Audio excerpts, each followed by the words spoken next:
friends. Today, we will explain a recent amazing movie called Laapataa Ladies. You will enjoy it, so please like the video. Let's start the story. The movie starts with a scene from 2001. In it, a village couple, Deepak and Fool Devi, are bid farewell after their marriage. Actually, 2 days had passed since Deepak's marriage. His family had left after the ceremony. However, Fool's grandmother insisted on doing a puja before Fool left. After the puja, Deepak and Fool set off for home. Their first stop was to inform Fool's mother that she was now married and should cover her face with a veil. Afterward, they traveled by bus. Upon reaching a station, Deepak removed Fool's jewelry to keep it safe. They then boarded a crowded train from a nearby village. Deepak noticed 2 newlywed couples in the compartment. They dressed similarly to Fool and him. Deepak had Fool sit in the same seat and stood nearby.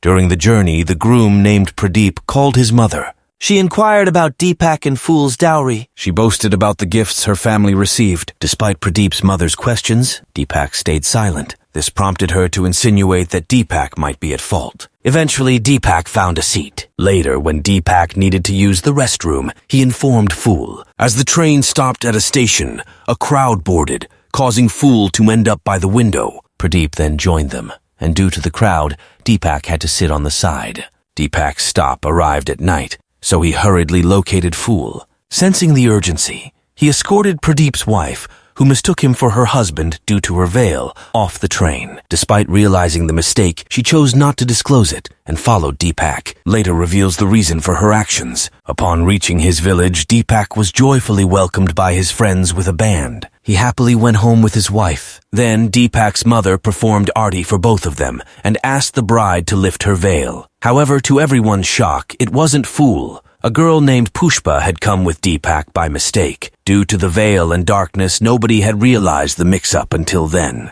Deepak's father scolded him severely for his negligence. He didn't realize the distress Fool might be in, or that Deepak had gotten off the train. Deepak's family tried to get info from Pushpa about her village, Gangapur, but she couldn't give a specific address. She only knew her husband's name, Pankaj, and provided a number, which turned out to be incorrect. Deepak's mother decided to let Pushpa stay in Deepak's sister-in-law's room. She would stay there until they could find her house. Deepak and his friends then went to the railway station to search for Fool. When Fool woke up on the train, she saw Deepak was not there. She got off, but she couldn't find him anywhere. Similarly, Pradeep searched for his wife, but she was also missing. From Pradeep's words, it was clear he wasn't sad about his wife's absence. He said he already got the dowry. This implied he didn't care if he found his wife or not. Now we see Pushpa. She takes out a phone from her bag. She burns the SIM card after removing it. This shows that Pushpa is hiding something. Meanwhile, Fool finds herself alone at the station, feeling very scared. As morning arrives, Fool encounters a man and begins running away from him in fear. Eventually, she bumps into a boy named Chotu, who reassures her not to be afraid of the man, as he is a good person. Fool explains to Chotu that she is lost at the station, prompting him to take her to the station master. There, the station master inquires about the name of her in-law's village, but Fool is unable to provide it. He then asks for her husband's name, but Fool hesitates, saying that she doesn't usually mention it. Instead, she shows him her mehendi. The station master deduces that her husband's name is Deepak. Fool says that the village got its name from a flower, but the station master and others don't know which village she means. The station master suggests involving the police. Fool is reluctant due to fear. Chotu then takes her to a grandmother. The grandmother runs a tea samosa stall at the station. Chotu believes she could assist. The grandmother listens to Fool's story. She suggests her husband may have left her. They celebrated their wedding night and he took the jewelry. But Fool insists that she trusts her husband and believes he is searching for her. Moved by Fool's trust, the grandmother agrees to help her and offers her work at the stall in the meantime. In this story, Deepak arrives at the police station with his friends. They seek Inspector Shyam's help in finding Fool and getting back stolen jewelry. As Deepak recounts the situation, Shyam assumes that Fool ran off with the valuables. Yet, Deepak's revelation about Fool's possession of jewelry raises suspicion.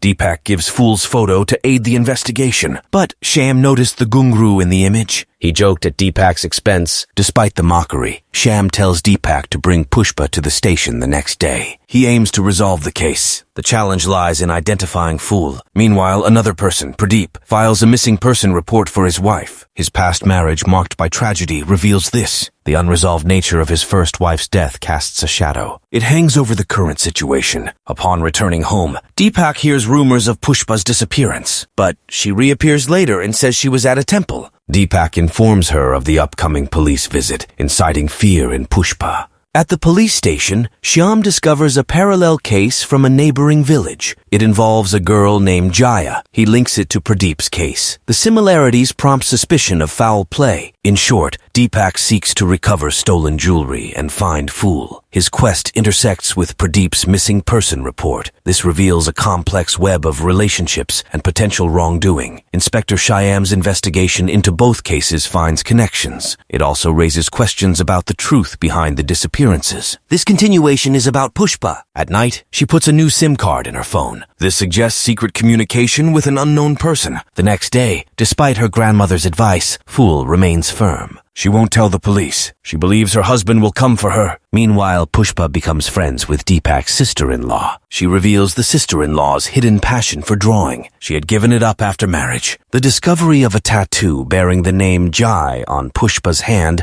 reveals her hidden identity. She now goes by the name Shriya. At the police station, Inspector Shyam interrogates Pushpa. He asks about her home and family. Pushpa's evasive responses heighten Shyam's suspicion. They prompt him to ask about any marks on her body. Pushpa reveals the altered tattoo, claiming it to be a tribute to her grandfather. But Shyam still doubts. His doubt grew when Pushpa refused to have her photo taken. She cited family customs. As Pushpa prepares to leave, Shyam calls out to her. He signals a lingering suspicion or a new lead in the investigation. This unexpected turn occurred. It suggests that Shyam is not ready to dismiss Pushpa's involvement. He plans to delve deeper into her background and motives. The encounter is uncertain. It hints at hidden truths in the unfolding mystery. In summary, Pushpa's secret actions and changed identity cast doubt on her intentions. She is reluctant to help the police. This raises more questions about her role in the ongoing investigation. Inspector Shyam keeps looking at it. This shows the rising tension and intrigue. It's about Pushpa's role in the unfolding story. In this development, Dottie confides in Fool about her past struggles.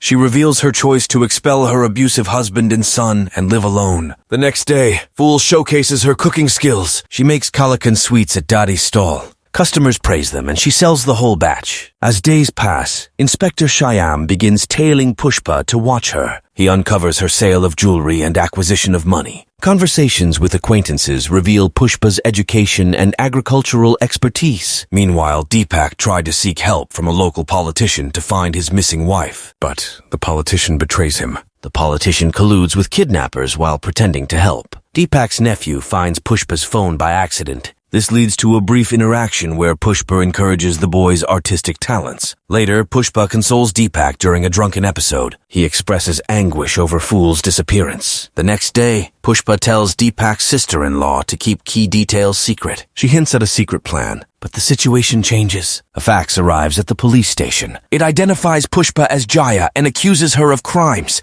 Acting on this information, Shyam apprehends Jaya, disregarding her attempts to explain herself. Deepak learned Jaya's true identity. He insists on her arrest. He does this without hearing her side. Later, the police detain Jaya. Shyam works with authorities from another jurisdiction to transfer her to their custody. Meanwhile, Deepak's friends tell him that Jaya is innocent. They reveal her efforts to find Fool using posters. She also got help from Deepak's sister-in-law. She had seen Fool at their wedding. This revelation casts doubt on Jaya's guilt. It raises questions about her true role in the unfolding events. In this sequence, Fool gets her own missing person poster. It has the address of Surajmukhi village. This prompts her to head there. With the help of the station master, she boards a train bound for Surajmukhi. Meanwhile, Deepak confronts Jaya at the police station. He demands the truth behind her hiding. Jaya reveals her dream. She wants to study organic farming in Dehradun. She did well in her 12th grade exams, but her family arranged her marriage against her wishes. They sold their agricultural land for dowries. She learned about her prospective husband's involvement in his first wife's death. She stayed silent to spare her parents from more distress. Jaya admits to sending money to her cousin Hema. She explains her plan to leave for Dehradun. Deepak's concerns about Fool delayed her. In response, she printed posters to help Deepak find Fool. They included her contact number for help. Later that evening, a call from the station master informs Jaya that Fool is en route to their village. Deepak rushes to greet Fool, overjoyed at her safe return. This resolution ends Fool's disappearance. It also shows Jaya's motivations. It shows her strength. She determines to pursue her dreams. Society and her personal life have set her back. The characters work together. This leads to a happy reunion and solves the mystery of Fool's absence.